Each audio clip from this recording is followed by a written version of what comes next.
Hey, what's up guys and girls? Yes, it's your main man JB here, and I've got a bit of a job in my hands right now, so I've got to get all this worktop rubbed down, prepared and sealed. I need to get at least one coat of this OSMO oil on it by this evening. Now I know this is going to take me a while to do. I'm going to show you one of the ways you can get this rubbed down and prepared for oiling. Now this OSMO oil that I'm using is a clear matte, as you can see here, and this worktop itself is oak. Now it does look quite orange, and one of the things that I want to try and move away from slightly is this real orange look. Now I know a lot of wood does go orange kind of colour when you oil it or varnish it, so that's why I've got the clear matte version of this, and I'm just hoping it's going to just give us the real natural look of the wood. So let's get cracking. So this is how the worktop is looking at the moment. It's in a bit of a sorry state, as you can see. Some areas are quite good. Obviously some areas have been worn quite a lot, some areas have got water damage, and yeah, particularly behind the taps here it's gone quite black, where it's gone a bit mouldy as well. There's a bit of an area here that I have done already. I started that yesterday, so I haven't got too much to do today. Still a lot, but not the whole worktop to do. I have made a good start already. Now the first thing I need to do is to get this silicone out. So for that I'm just going to use this sharp edge here. Now you can use a blade of some sort.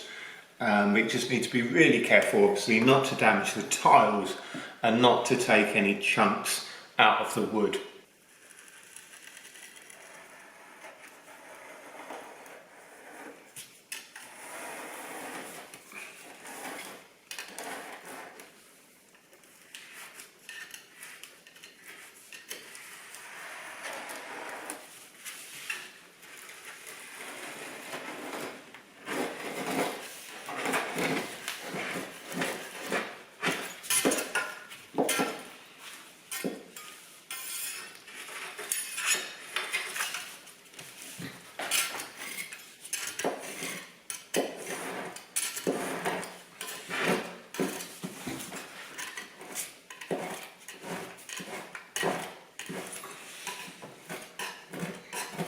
Now I'm not too worried about getting every little last bit of this off, because I will go over it with some sandpaper a bit later, and I'll also go over the tiles with some white spirit, because there's quite a lot of silicone here where whoever did this before has just smudged it right over the tiles when they've spread it with their finger. It's really quite far up, so yeah, we'll get some white spirit on that, and yeah, these little bits here, they can just be sanded off a bit later. Now I've got all the silicone and sealant from the corner here between the tiles and the worktop, I can start to think about getting the actual worktop itself prepared. Now I do believe this has probably been finished last time with a varnish, and in some areas the varnish is really thick. Now what you could do is go straight ahead and use a sander on this, but you'd probably want to use something like a 60 grit sandpaper to really, you know, power through all this varnish. I want to try and reduce the amount of dust in the kitchen and dining room as much as possible.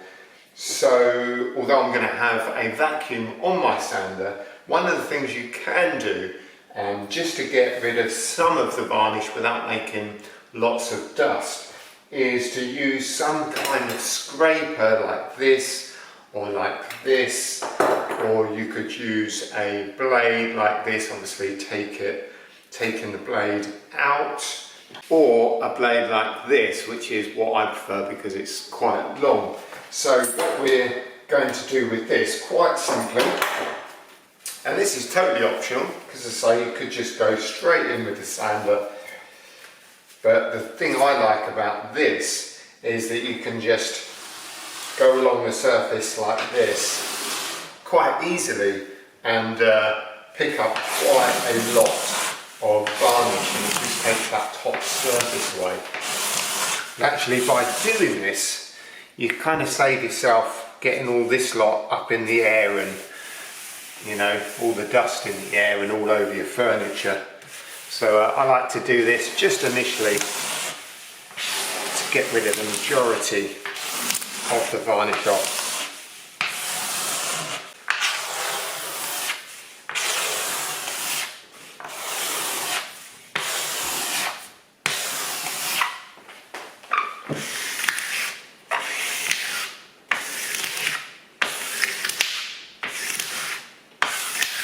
And by using a blade or a scraper like this, you can see how you really do get a lot of the varnish off. So if you have used a blade or a scraper to take much of the varnish off, you probably only need an 80 grit bit of sandpaper in your sander. But if you have got some quite bad areas, or you've got lots of thick varnish that you don't want to scrape off, then you might want to go for something like a 60 grit paper. So I've got some sandpaper in my sander now. This is a bit of 60 because I have got some bad areas up here and where the wood has actually gone quite grey, and that's actually something that oak will do over time, particularly when it gets wet and weathered, so to speak. I say weathered because when you see oak outside, when it's weathered it turns grey, but see what's happened here, it's got wet and it's turned grey. So yeah, I've scraped down quite a lot of this and I've got my sander ready. I've got it attached to my vacuum and yeah, let's give it a go.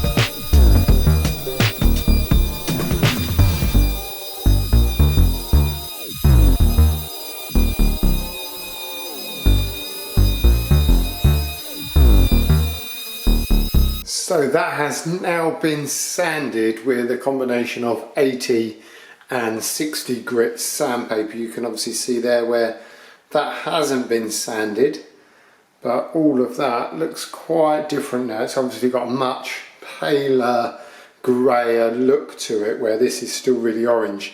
But my next bit is to start sorting out along the back of the sink here. Now I'm obviously not going to be able to get a sander down there, so what I'm going to do is to use the blade. I'll just have to use the blade, scrape out all the old rubbish, and there's some silicone along the back here, and then I'll just have to use a strip of sandpaper and hand sand this bit at the back.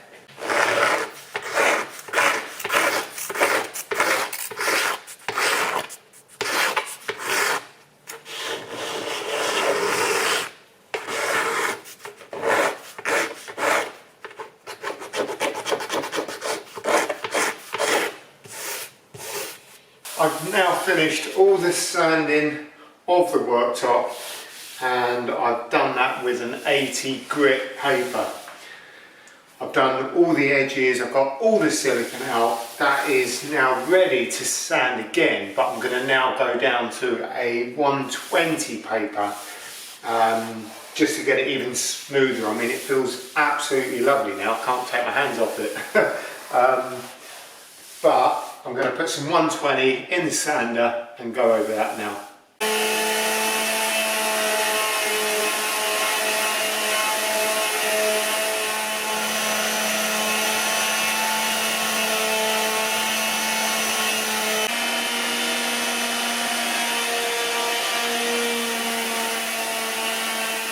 Next up, I'm just going to run a bit of 120 along this front edge here, but because I'm doing this by hand and I'm more likely to scratch it a bit more, then what I'll do is I'll go over it again with a bit of 180. But after sanding this with 120 on the sander, it now just feels so nice and it's so ready to be oiled. And one of the reasons also for using the 120 is because when you're using a power sander, and particularly using an 80 grit paper, you tend to see little circles where the sander is obviously sanding the timber, and that's quite difficult to get rid of just by going over and over it. So go down to a 120 and you're less likely to see it.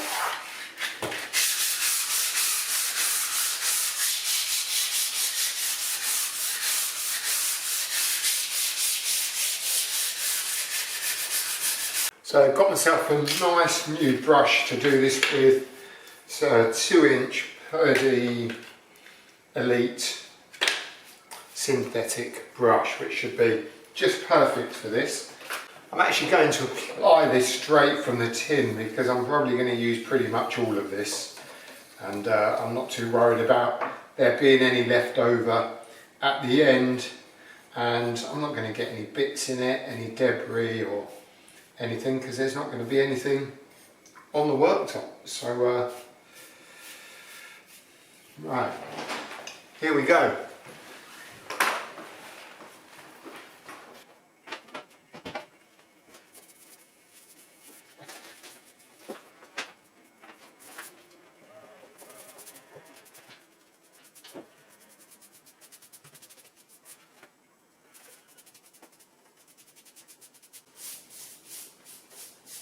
It's going on lovely, and as soon as it goes on, it's really showing up the beauty of the wood.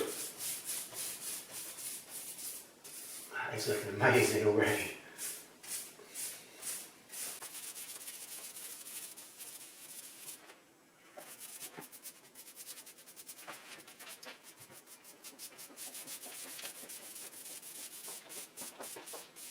Look at it now. Wowzers. That's going to look amazing, isn't it? Yeah. It's beautiful. So once you've got that first coat on there, just make sure you check it with the light that you've got every bit covered, and just lay it off with the brush again, just to make sure it's really smooth and even.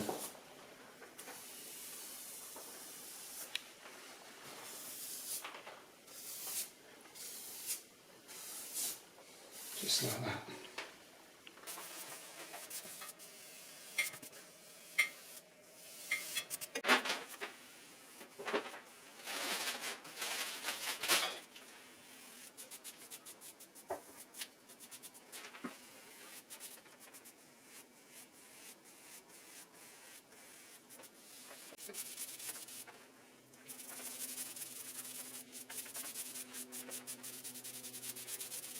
So when you're doing edges like this, it's absolutely fine to just run the brush this way, just to get nice and close to the edge. But then what you need to do, once you've got all that paint on, or oil, varnish, whatever it is you're using, and just need to make sure we're laying it off in line with the grain. Just get those bristles right to the very edge of the board. So you've got nice lines, you've got nice straight lines with the grain all the way to the edge.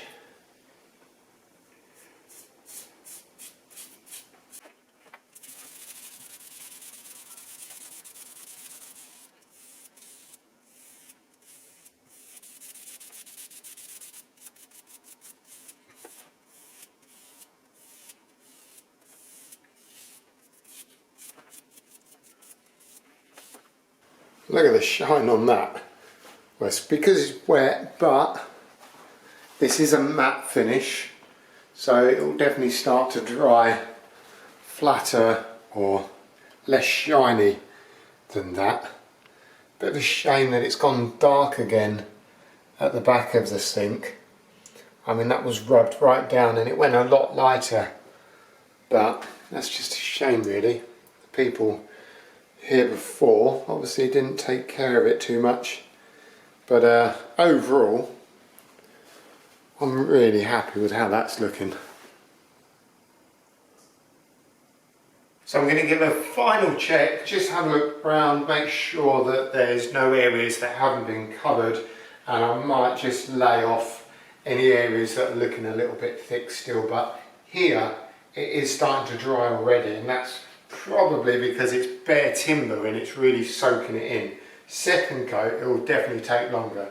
So I'm going to crack on with that, and then tomorrow we'll come back, we'll take a look and we'll give it another coat. So it has been over 12 hours now since I put the first coat of oil on the top. It is completely dry. The tin recommends 8 hours before recoating or until dry. And but yeah, this is certainly dry now. And as I run my hand over it, it's got already a really hard feel, which is brilliant. But you can just feel very small, sharp you know, flickers of wood or dust or what have you. So what I'm going to do is just run over this with a really fine bit of sandpaper. Actually the finest I've got is 180, but 180 is pretty fine anyway. And by the time you put that next coat on, that will really come up nice and smooth. So we'll get on with that now, and then we'll get the next coat on.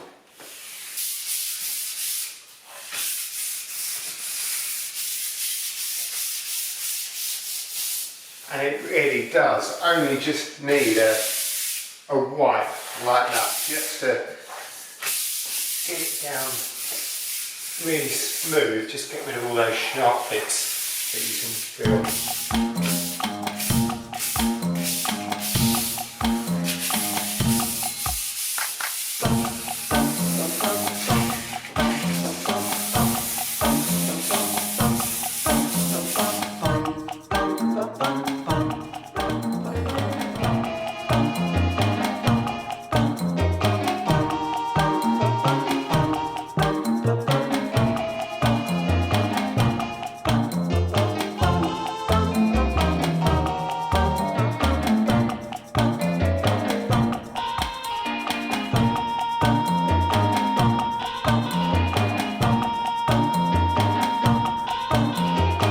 The second coat is always a bit trickier, so make sure you come down to the level of the worktop and use the reflective light so you can see exactly where you've applied the oil.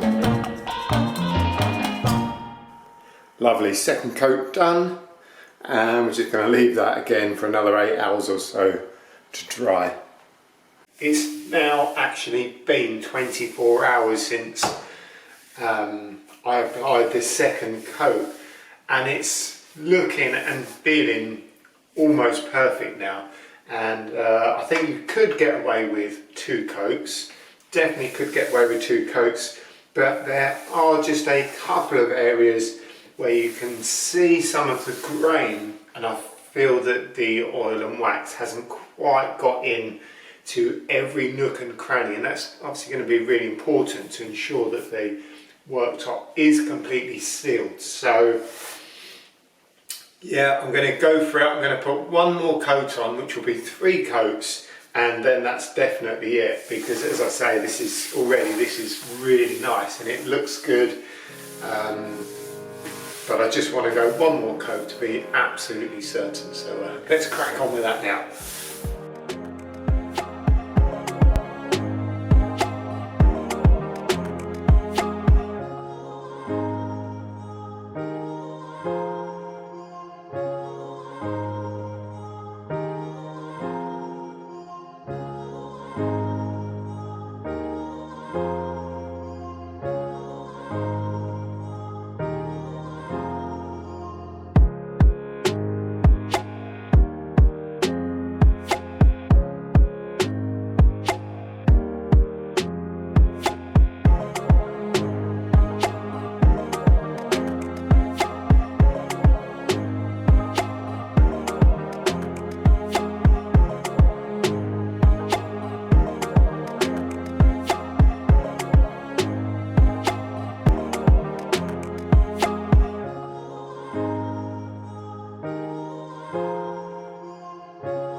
here we go, finally done. 3 coats, that's it, no more. As I said before, I could have got away with 2 coats, but I want to just give it that extra coat, just for a little bit more protection.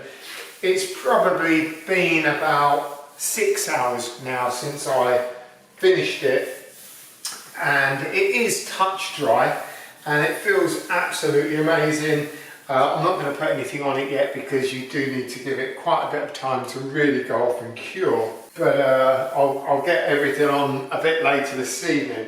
But I'm really happy how this has come out, and as you can see, that matte finish is absolutely amazing. There's no shine on it whatsoever, but it just really has brought out the beauty of the wood. I just can't stop looking at it.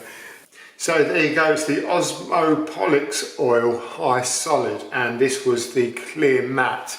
Now I know a few people who have used this particular product on worktops, and they have done nothing but praise this product. It's absolutely amazing, it really is. It's such a nice product, it's so easy to use. You know, once you've got it all on, you can lay it off. It takes quite a while to dry, so you've got plenty of working time to just keep going over it, make sure it's perfect. You really can't go wrong, to be honest. Well, thanks for checking out this video, and I do hope it has helped and given you a bit of an idea on how to sand down and retreat oil your worktops. Be sure to check out my product review playlist for more videos just like this one. See you on the next video, guys.